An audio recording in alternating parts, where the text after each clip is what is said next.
I'm excited. The platform is very, very cool. And so the first piece of that has been Salmonella, and just been waiting on that. And I don't know, February, January sometime, we got the first of the machines to start seeing how well that could work. So just like any good technology, immediately used it off-label, not the way we're supposed to. It's labeled for environmental cultures, and we'll talk about that, but that's not what I've been doing with it. Just to be clear, that's what we're going to talk about is off-label, but specifically Salmonella. This year was unique because we had a little mini outbreak this summer. And so we're going to talk about Salmonella, about what's the prevalence, what's the significance of Salmonella, how would monitor, should we be monitoring, and then just try to address any questions that we might have at the end. But I've been running kind of the biosecurity of my hospital since 2007. And so setting and adjusting parameters and things as we've gone along. And what we do currently is we're monitoring anything that has 2 risk factors: colic, diarrhea, reflux, low white count, fever. If they have any 2 of the 5, they go into our biosecurity program, PPE, cultures, and isolation. If there's an increase in fibrinogen or SAA, there's significant anorexia, we're probably going to push that horse off to the side and at least evaluate it. Fevers by themselves are getting respiratory screening, but not necessarily GI screening. We are adjusting that because of the frequency of coronavirus. And so a lot of the GI panels that we've been sending out, we're looking for coronavirus as well, equine coronavirus, not COVID. But I couldn't convince a client it wasn't COVID. So over the last, whatever that is, 12, 15 years, I'm tracking the frequency of the horses that we are testing that trigger the program. How many of those are positive? Started off with 5. We're doing 3 cultures now because 3 cultures finds all of them. For me, had found them all. 17% of those horses would culture positive. Literature says 20%. And so this is right in line with what I would expect it to be, horses that have those risk factors to be shedding Salmonella. Right? So I have asked the lab to do more than that. So we get antibiograms on the culture, and then I send those off to Ames for serotyping. And then I've kept a log of that. And the reason that I've done that is initially I thought maybe the antibiotics I could see when I'm having an outbreak because I'd have kind of repeating patterns. That actually doesn't work. But repeating serotypes for sure says I've got a hospital-based problem. And so there's over 2,000 serotypes in horses, and then I've found out of somewhere between 35 and 40 right now in the last 15 years that we've got different serotypes that we've identified. And this year, specifically looking back at the numbers from the beginning of this year when we started comparing the Fluxer-G PCR with cultures, we've had 10 different serotypes. Agona is the one I had a problem with this summer, but this 4,5,12I was the first time I had seen that. I thought it was a typo, but it also created a problem for me this summer in that we had little runs of these 2 different isolates. I've always felt like this was worse in the summer. Like my numbers say this is worse in the summer. There's actually literature from other hospitals, peer-reviewed publications now showing there's more Salmonella in the summer. Talking to my colleagues, though, it's interesting to me that it's also very geographic. Like there's none in Idaho, apparently. Even though they look for it, they don't find it frequently. If you don't look for it, you never find it. You're never going to have it, right? So as long as you're not testing for it, you'll never have a Salmonella case. That's not what I'm supposed to say? Oh, okay. So this summer, we started playing with the machine this spring, right? This summer, we ran into a problem where elective anesthesia cases were day 36 to 48 hours post-anesthesia popping with a fever and low white counts. Maybe not diarrhea. Very typical of coronavirus, except they were all culturing positive for Salmonella. And so those are not my typical risk cases. Those are not the colics. These are elective anesthesias, generally orthopedic cases. So we started looking for a source for that. Multiple horses continually repeated. Despite the standard biosecurity protocols, trying to clean up the stalls, we kept having problems. And so we initially were cleaning the stalls. Those are in my low-risk stalls. We semi-isolate things based on risk as they come in. The low-risk stalls where we're having problems, really got aggressive at cleaning those. The problem is that by the time the horses test positive and then they leave and then we're scrubbing, the cleaning, and then reculturing and waiting for the culture to come back, that stall is being held open for 10 to 14 days. And then, it would test positive again. My stall floors are wood, just hard enough. And so they would test positive again. And so we were having trouble getting the stalls cleared. Horses, even though they weren't exposed to those stalls, continue to have problems with this. We ripped out all the mats in the surgery room recovery stalls. We took all the pads off the walls in surgery, replaced all of that. That did not solve the problem. We ended up going to closing barns, just completely shutting down a barn, stripping everything out, disinfecting everything aggressively, and serially culturing and testing everything in the barn until the barn was negative, opening that barn up, closing the next barn, and so that sequentially closed every barn on the property. Best guess is that cost me about $150,000. And so that's a roughly 90-day period where we let the Salmonella get out of control because I got into kind of my elective cases.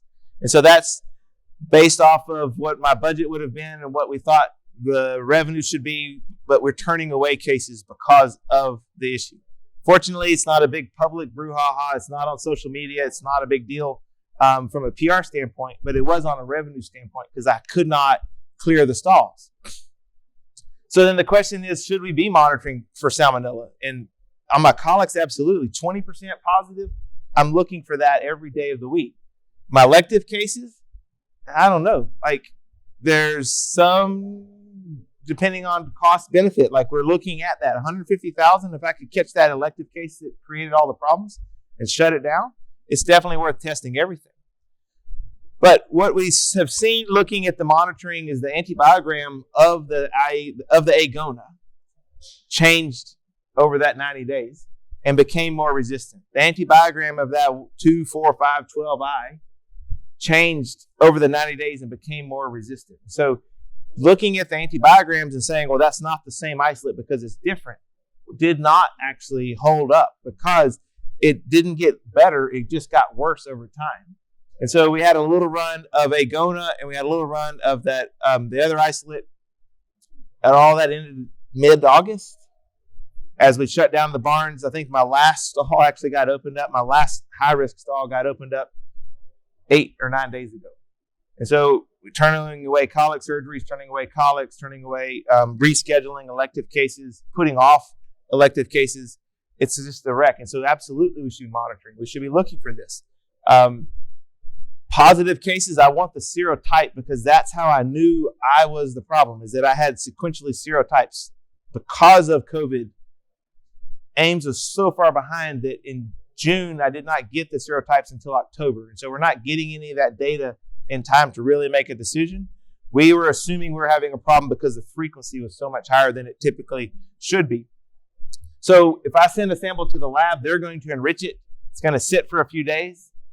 And then they're going to culture it, and it may take them 7 or 8 days. With the PCR, the enrichment process can be done in-house. The PCR is in-house. I can turn that sample around in about 36 hours. 36 hours versus 10 days is a humongous difference for us.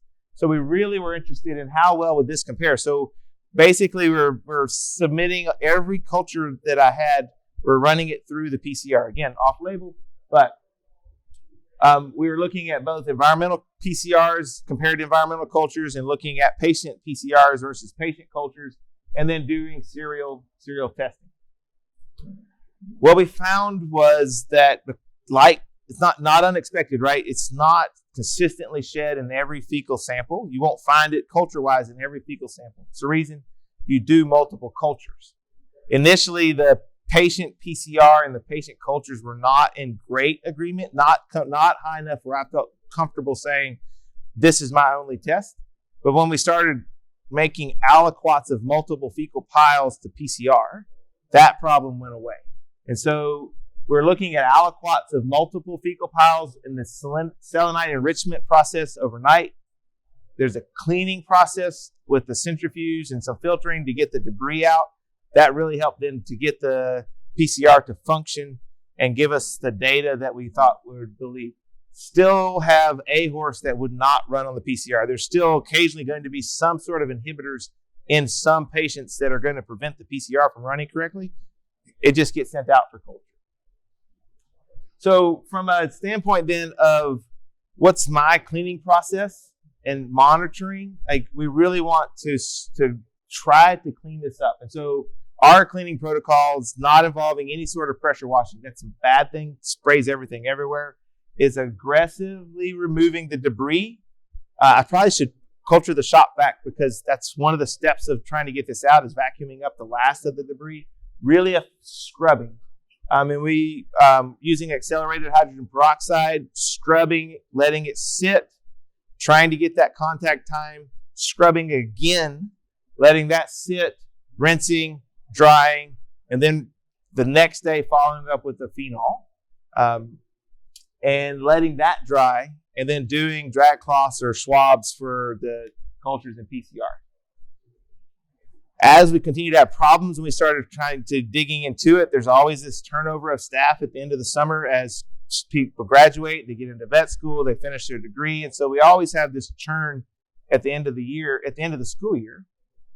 Well, there was a problem with people just eyeballing and not actually following directions on how to mix it. That was one of the problems, the reasons we were having trouble turning the stalls around.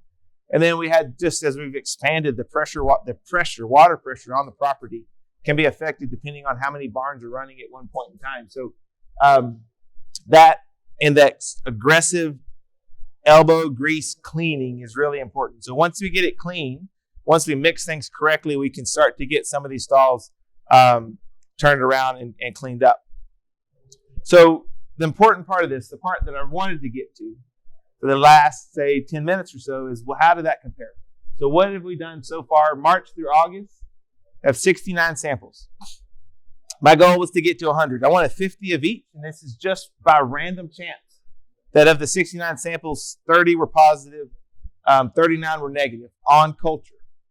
So if you compare that to the PCR, what that ends up with is saying I had a positive predictive value of the PCR of 79%, a negative predictive value of 83%. Right? So what does that mean? It means if I've got a positive PCR, 79% of the time that was correct. If I got a negative PCR, 83% of the time that was correct. And part of that false negative, PCR negative, culture positive, had to do with the aliquots. And once we adjusted that to where we did multiple aliquots for the PCR, that improves. So again, that one sample failed quality control on the patient. So of that 69, 36 of those are patient samples. The rest are environmental samples. Of the patient samples, again, close to a 50-50 split. 16 were positive, 20 were negative. Positive predictive value of 82%, negative predictive value of 89%. The positive predictive value is important. But what I really want is I want that negative predictive value to be very high. That if I get a negative PCR, I believe that that is an accurate test. The positive predictive value, if I got a few false positives that I send off for culture, fine. My goal here is protecting the hospital. And so we've asked and tweaked and tried to change some of the sensitivities to create more false positives and fewer false negatives. And so on the patient sampling, comparing PCR to culture, we had 2 out of 36 were false negatives. Again, that goes back to these aliquot and multiple pieces versus just one. So how then does this impact the hospital? How does incorporating the Fluxergy system affect the flow in the hospital? So if we are dependent on cultures, it's going to be about 5 days that we're waiting on the culture. Right? So the patient culture is negative. It's waiting 5 days for that to come back. Great, the stall's clean and reopened. There's no actual additional environmental security. But if the patient culture is positive, it's that 5 days waiting on the patient culture. Patient culture is positive.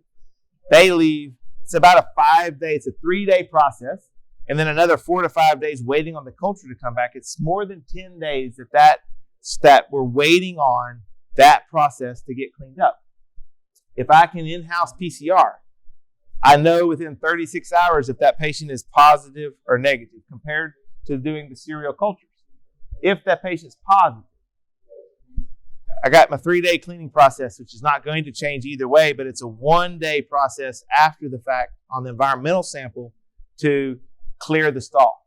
And so I can take something that's a 10+ day process down to a 4-day process.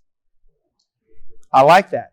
I don't have to turn away things because I can open the stalls up. But if we try to put that actual number on that, I look back at 2021, we had an average of 50 horses a day in the hospital, right? Seasonally, it's higher in the spring, a little lower in the summer, a little lower in the winter, but it's 18,000 days of hospitalization.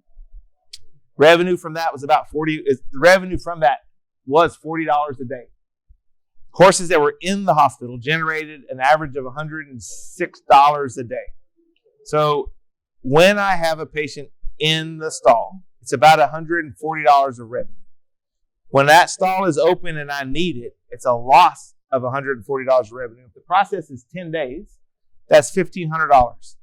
And so being able to turn the stall around quickly, for me, has a significant financial impact because I need the stall. And if I can turn the stall around quickly, it does significantly affect the bottom line. So that's good. We got about 5 minutes left. There's more people in the room. Happy to answer any questions. Yes, ma'am. Hey, Nia.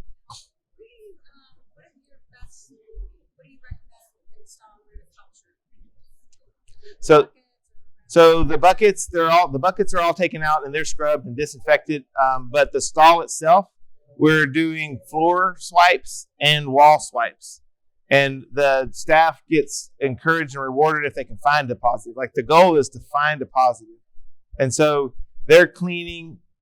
These guys are testing, and the testers want to win, and so they're looking for positive tests. But we're looking at walls and floor separately. But we're combining it as a kind of a single sort of analysis, but they're two separate processes. And then the walls never test positive. Like the walls have never been a problem for me. My walls are concrete block, porous concrete block. That hasn't been a problem. The wood floors have always been the problem, and so trying to get the wood floor cleaned has been an issue. Yes, ma'am.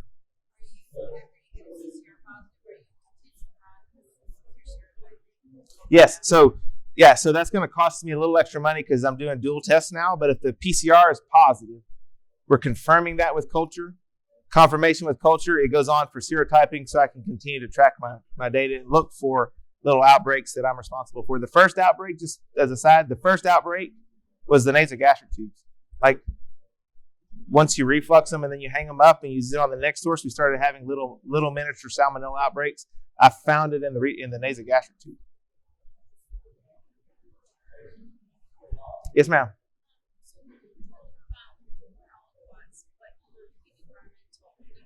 Yep. So what we realized was on the patient side,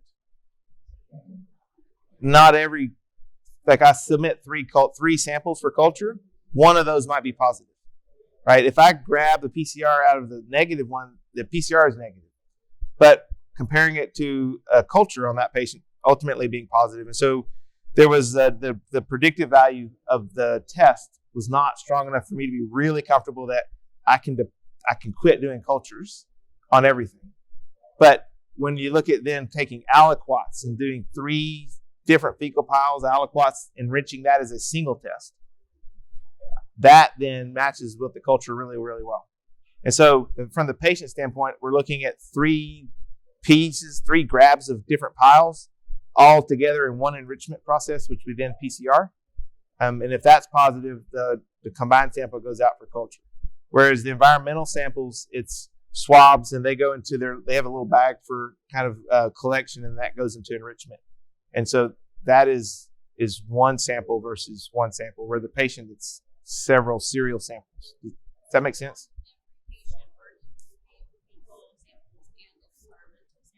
If the patient is positive, we're following up post-cleaning with environmental samples. Nope. No. Because if the patient's negative, I'm not testing the stall.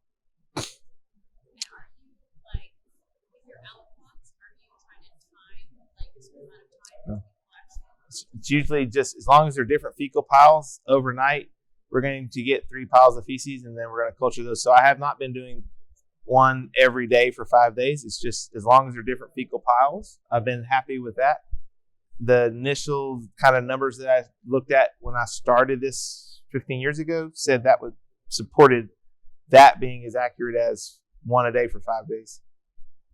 And then there was, I don't know, like 200 horses, maybe one that was positive on a fifth fecal sample. And cost analysis for me said, that's like, I'm not worrying about that one. And so we only do 3. You mentioned, if I understand right, like you're opening the stall just based on the PCR, like you're being comfortable. Yep. You get a negative, then you're opening. If the PCR is negative, we're opening the stall. Yes, ma'am? You're culturing 3 different samples and providing them the PCR? Yes. Yes, sir. Do you have different billing structures for the environmental versus the clinical? There's not a billing structure for the environmental. So, yeah, nobody's paying for that. It's kind of rolled into ISO setup fee. So if something anything triggers the protocol, when we pull out mats or if we pull out gloves or boots or whatever, that they're assessed a one-time fee. My partner in Salado is looking at just every colic that comes in, they're PCRing. I'm still not. I'm still waiting. Risk-based, deciding which colics we're testing, which we're not. And so we'll see what sort of data he gets, and we may change on that. But he's charging every horse that presents for colic, they are PCRing it in a single sample PCR and charging the patient for it. Yes, ma'am. How do you have a conversation with the client? So the fun thing right now is they have no other options. And so the conversation is, this is what we do. This is what it will cost. And there's not a lot of other choices. Where he is, there are no other choices. Like, that's the only game. And looking at what happened to me, we're not doing that.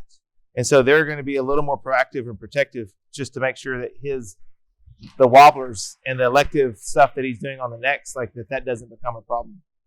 It gives at least the client opens their mind Yeah. that this can happen. Yeah. For sure. And then cost, like charge wise, he's covering costs. We're not trying to make it a big revenue generating piece. It's mostly a hospital protection piece, but we're covering costs of the subscription, covering costs of consumables, and covering costs of time.